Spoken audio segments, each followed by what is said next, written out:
So I saw this meme going around, and I haven't been able to get it out of my head.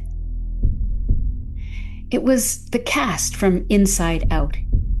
You know, those little cartoon emotions that live inside the girl's head? Joy, sadness, anger, disgust, fear, all crammed inside a bottle, like literally trapped in glass. Fear's eyes are bugged out, anger's fuming red, sadness looks like she's melting into the corner.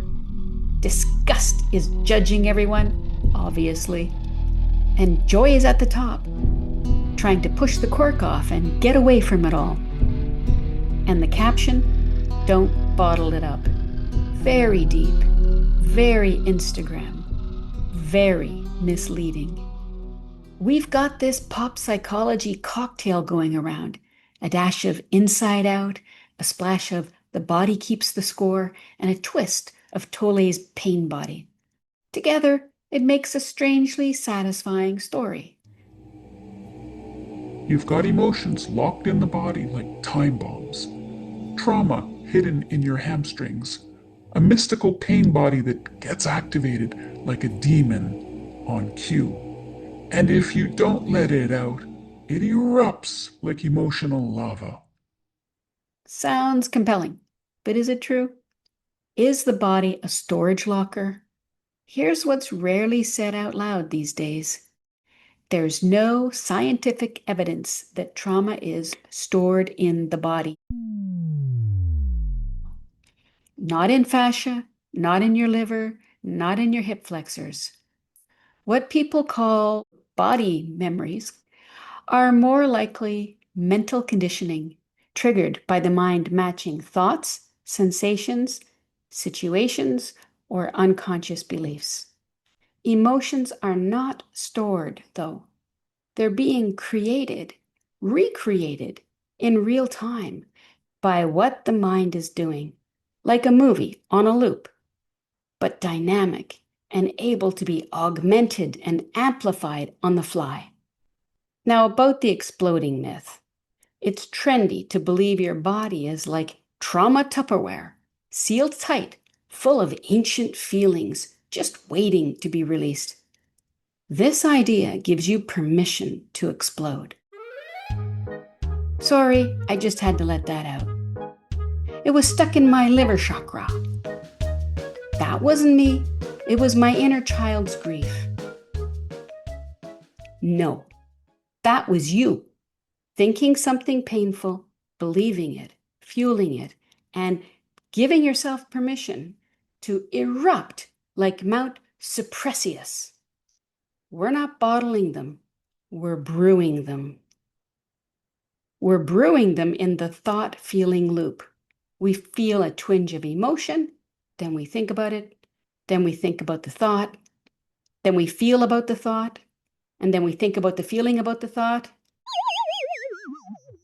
Cue the Daffy Duck moment. I thought a thought that I thought I had thought, but the thought that I had thought wasn't the thought I had thought I thought. Suddenly, it's no longer just sadness in there. It's sadness talking to anger about what fear thinks of disgust. You've got a full-blown board meeting inside your head, and you're not even conscious it's happening. Of course, none of that is real. It's not happening outside your imaginary mind. So is it an actual pain body or a process that you're participating in? Tolle's pain body is a compelling concept, a hidden entity that wakes up and feeds on negative emotion. But that's just another story, a story to explain what we don't yet understand. It gives pain a name, and so that may feel like you have an answer, but it's just creating another imaginary problem to solve, so it doesn't solve the problem. The idea of there being a real and actual pain body may give you relief from feeling blame, but it robs you of your ownership, your power, and your resolution. Because it makes it feel like something else is doing it to you. Once again, you remain a victim. But you're not possessed. You're participating unconsciously, and you can stop. You see, the idea that pain is not just in your head is true, but the flip side, that it's literally stored in the body, is a false leap. There's no separation between body and mind. They're one. What you call a feeling is a thought being experienced as a sensation. Thoughts are felt. Feelings are thought generated. That's why I call them thought feelings. They're one thing. And they're not stored. They're created, recreated, believed, and re-experienced again and again.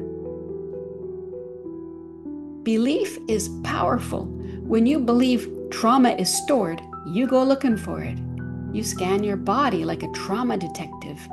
You interpret every twinge through that lens. That's not healing. That is dreaming with a new script. These metaphors, poetic as they are, don't free you.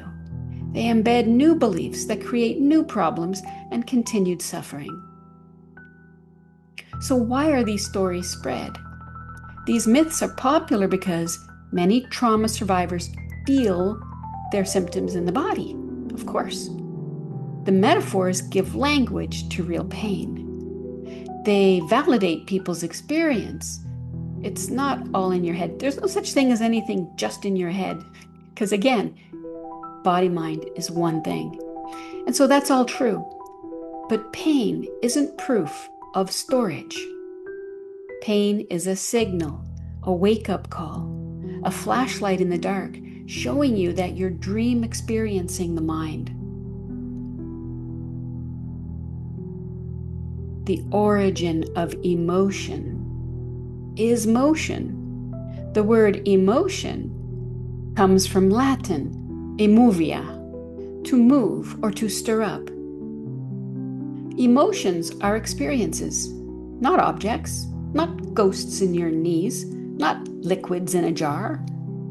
Emotions move through when they're not interfered with. For example, ducks fight. Flap, done. No therapy needed, like water off a duck's back. But humans? We ruminate, we rehearse, we replay. All in the imagination.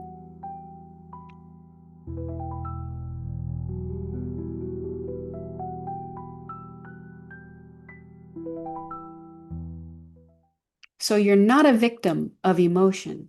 Pain, sadness, joy, fear, they arise. But we don't just feel emotions.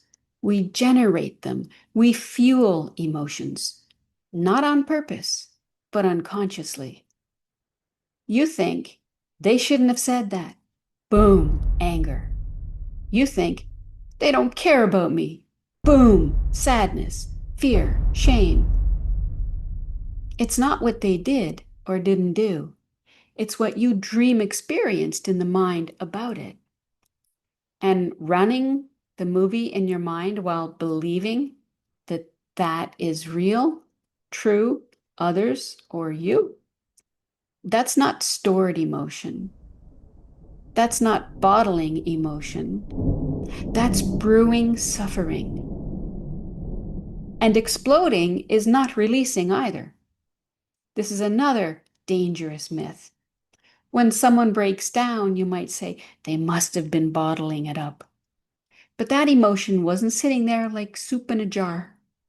It was being stirred, stewed, reheated, brought to a boil. Every replay of the story added more fire. By the time it exploded, it wasn't a release. It was a performance of pain. And that doesn't bring relief. It damages connection. It creates fear. It shuts down love.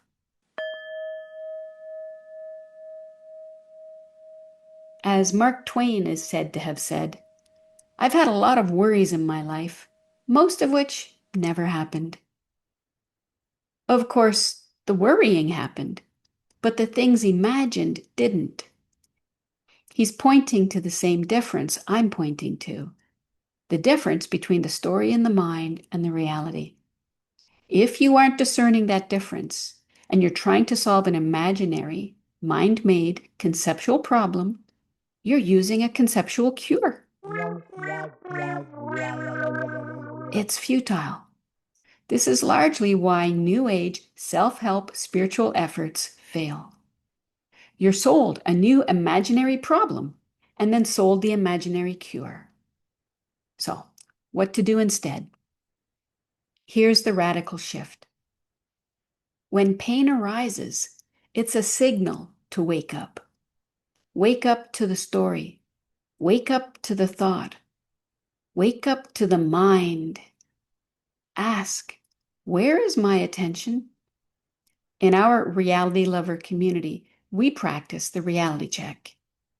Is it in the mind or in the room? If it's in the room, address it lovingly, firmly, clearly, creatively. You can't be creative when you're in the mind. It's very limited. If you see it's in your mind, wake up. Let it go, not by bottling, not by venting, but by waking up and stopping the brewing. Here's another myth. You don't need to feel your feelings to heal. You need to stop unnecessarily producing them. You need to wake up to the truth and the reality beyond them. So, in summary, there are no emotions in the bottle, only stories in the mind. When you stop dream believing your thoughts, the storm stops, the pain stops.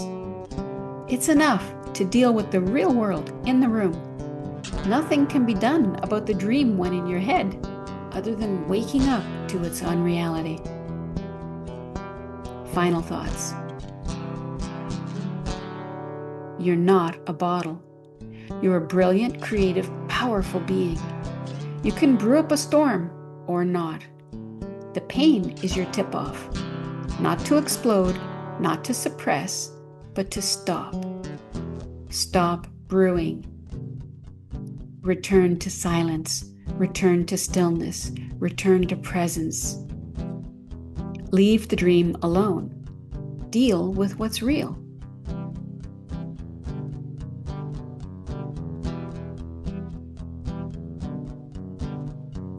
P.S. This is how pain is mandatory, suffering is optional, as the Dalai Lama said.